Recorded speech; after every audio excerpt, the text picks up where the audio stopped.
দেশে জ্বালানি নিয়ন্ত্রণে ২৪ ঘন্টায় ৩৮৬ অভিযান, কোটি টাকা জরিমানা। গত ২৪ ঘন্টায় দেশের ৬৪টি জেলায় ministry of power, energy and mineral resources এর অধীনে ৩৮৬টি অভিযান ও ভ্রাম্যমাণ আদালত পরিচালনা করা হয়েছে।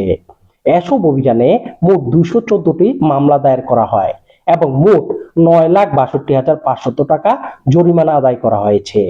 আজ সোমবার মন্ত্রণালয়ের ভেরিফাইড ফেসবুক পোস্টে এ তথ্য জানানো হয়েছে। মন্ত্রণালয় জানিয়েছে, মহানগরীতে জ্বালানি ও খনিজ সম্পদ বিভাগের ম্যাজিস্ট্রেটরা তাদের অভিযান অব্যাহত রেখেছেন এবং এই ধরনের অভিযান ভবিষ্যতেও চলবে। অভিযানের মাধ্যমে বিভিন্ন জ্বালানি অনিয়ম এবং লঙ্ঘনের বিরুদ্ধে আইনানুগ ব্যবস্থা গ্রহণ করা হচ্ছে। এবার সৌদি আরবে ব্যবসা ও বিনিয়োগ করতে আগ্রহী প্রবাসী ভাইদের জন্য রয়েছে গুরুত্বপূর্ণ ঘোষণা।